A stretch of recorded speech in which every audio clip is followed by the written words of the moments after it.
Assalamualaikum warahmatullahi wabarakatuh. First of all, let's pray to the God, Allah Subhanahu wa Ta'ala, who give us opportunity to attend our Zoom today. Salawat and salam for our last Prophet Muhammad Sallallahu Alaihi Wasallam, Honorable our lecturer, Mem Azan Nuzula Putri SPD MPD, and all my beloved friends. Today, we are from Group 5. I'm Novitriana Rahmadani as moderator and my partner. I'm Amelia Diputri. I'm Dhafira Alisri. I am Mulan Kirani Donita. I am Nelly Agustin. We are going to deliver our material today about learning modality and style. Now, the first material is going to deliver by Ila. To Ila, time is yours. Oke, terima kasih moderator. Konsep dasar gaya belajar dan mengajar. Gaya belajar adalah salah satu yang dimiliki oleh setiap individu dalam menyerap, mengatur, dan mengolah informasi yang diterima. Gaya belajar sesuai adalah kunci keberhasilan siswa dalam belajar. Penggunaan gaya belajar yang dibatasi hanya dalam satu gaya, terutama bersifat verbal atau auditorial. Tentunya dapat menyebabkan banyak perbedaan dalam menyerap informasi. Gaya belajar mengacu pada cara belajar yang lebih disukai pembelajaran. Selanjutnya, konsep dasar gaya mengajar. Dasar mengajar adalah cara guru memberikan materi pelajaran kepada siswa agar mudah dipahami dan diingat oleh siswa. Gaya mengajar mencakup berbagai aspek seperti pola perilaku, modus kinerja, sikap terhadap diri sendiri dan orang lain, serta cara mengelompokkan siswa. Gaya mengajar adalah cara guru dalam melaksanakan pengajaran yang mencerminkan pandangannya sendiri, landasan psikologis, teori belajar yang dipegang, dan kurikulum yang dilaksanakan.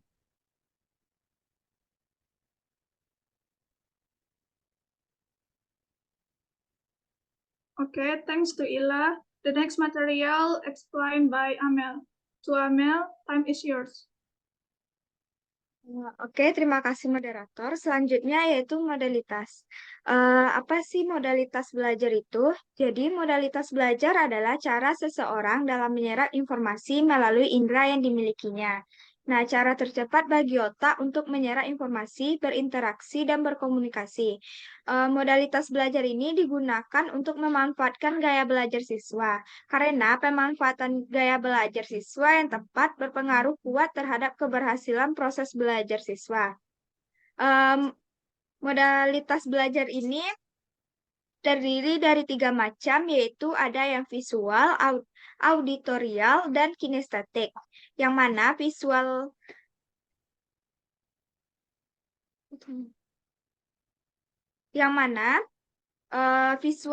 ini itu tertuju pada mata. Kalau yang auditori itu belajar dengan cara mendengarkan, sedangkan yang kinestetik itu belajar dengan cara bergerak, bekerja, atau menyentuh.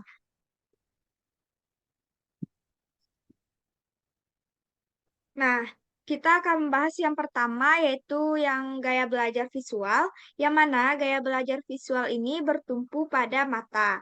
Lebih menyukai penyampaian informasi atau lebih mudah menangkap informasi dengan cara penggunaan gambar, menonton video atau film, menggunakan poster, flowchart, dan grafik. Nah, biasanya visual ini lebih suka buku teks, yang mana buku teks itu yang banyak menggunakan diagram dan gambar-gambar.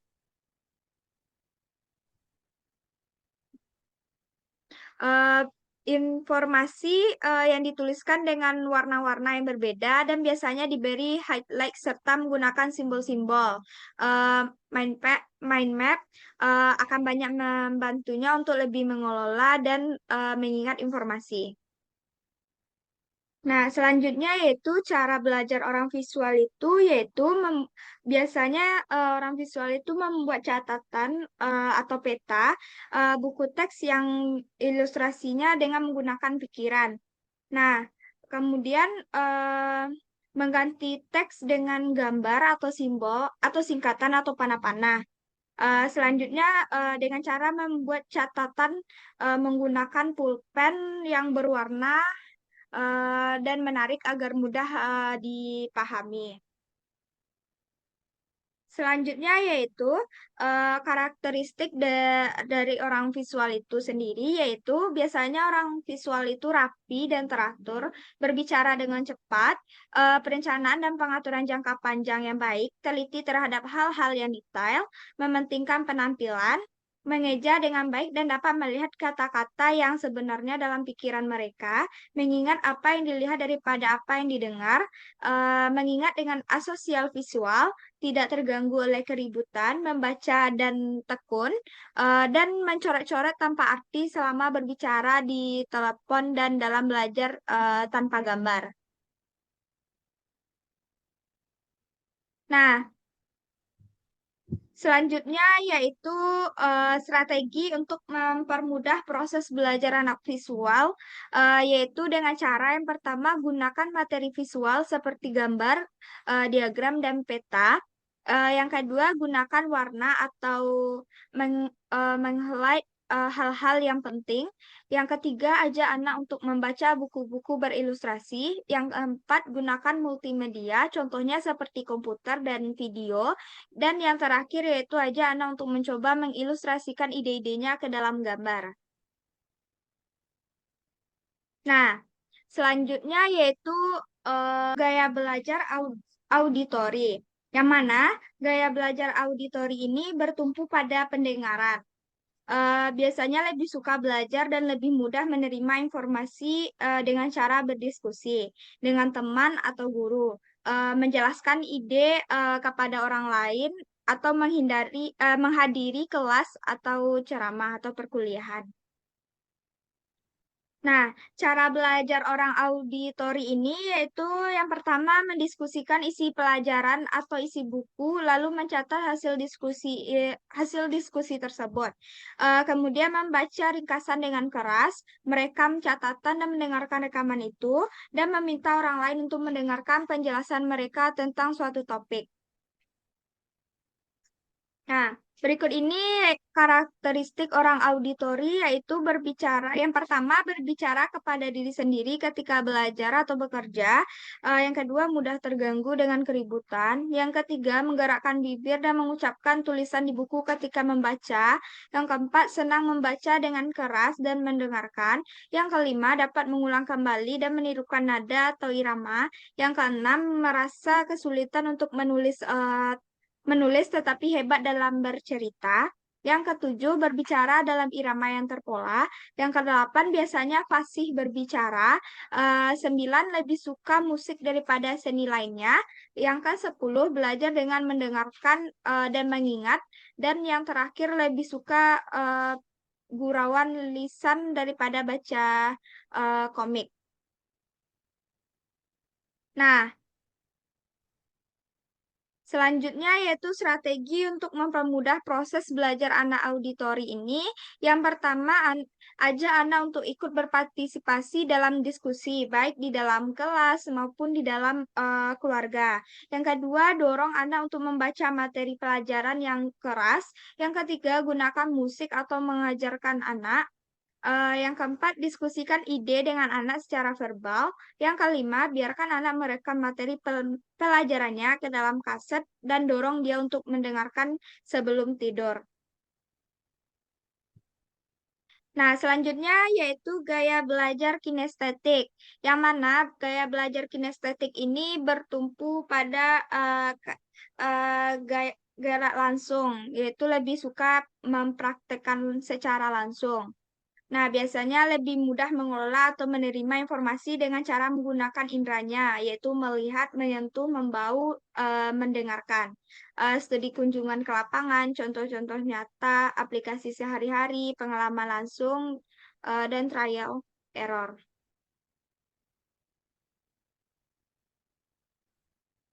Nah, cara belajar kinestetik ini yaitu dengan cara mengingat-ingat hal-hal nyata yang diberikan dalam proses belajar mengajar. Misalnya kunjungan ke lapangan, hasil eksperimen, atau praktik.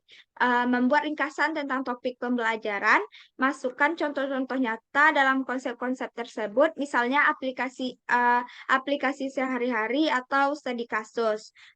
Selanjutnya yaitu mendiskusikan isi catatan dengan orang lain yang juga memiliki tipe kinestetik. Eh, Berikut ini yaitu karakteristik orang kinestetik, yaitu berbicara dengan perlahan, menanggapi perhatian fisik, menyentuh orang untuk mendapatkan perhatian mereka, berdiri dekat ketika berbicara dengan orang, selalu berorientasi pada fisik dan banyak bergerak, mempunyai perkembangan awal otot-otot yang besar, belajar melalui manipulasi dan gerak, selanjutnya menghafal dengan berjalan atau melihat objek secara langsung, terus menggunakan jari sebagai penunjuk ketika membaca. Selanjutnya banyak menggunakan isyarat tubuh dan tidak dapat duduk diam dalam waktu yang lama. Biasanya tulisannya jelek, sulit memahami hal abstrak, dan tidak dapat mengingat geografi kecuali pernah berada di tempat itu.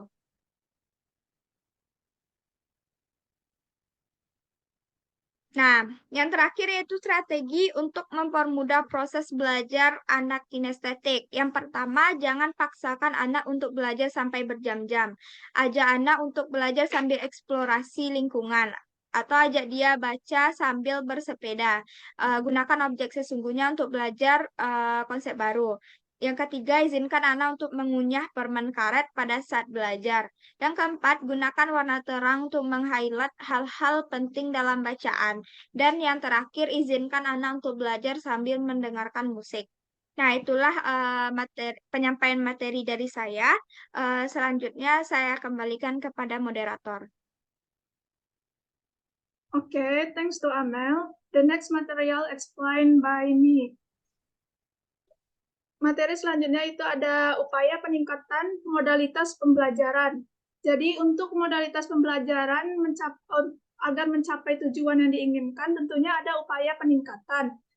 Upaya peningkatan itu terdiri atas yang pertama ada memahami gaya belajar siswa. Gaya belajar siswa dapat dibagi menjadi visual, auditori, dan kinestetik. Guru perlu memahami gaya belajar siswa untuk mengakomodasi kebutuhan belajar mereka. Yang kedua ada menggunakan model pembelajaran aktif. Model pembelajaran aktif seperti Think, Fire, Share, TPS dapat membantu meningkatkan partisipasi siswa dalam proses belajar mengajar. Kemudian ada menciptakan kondisi pembelajaran yang mendukung. Ketersediaan alat atau media pembelajaran, motivasi belajar siswa, serta suasana kelas yang mendukung merupakan faktor pendukung dalam mengatasi diferensiasi gaya belajar siswa. Kemudian ada menerapkan strategi pembelajaran yang beragam.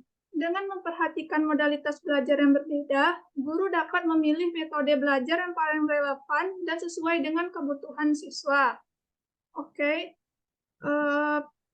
The next material explained by Kiran.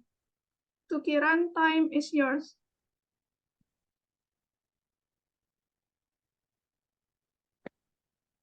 Baiklah, di sini saya akan menjelaskan yaitu implikasi tentang modalitas dan gaya belajar. Implikasi sendiri yaitu dampak yang dirasakan atau efek yang timbul.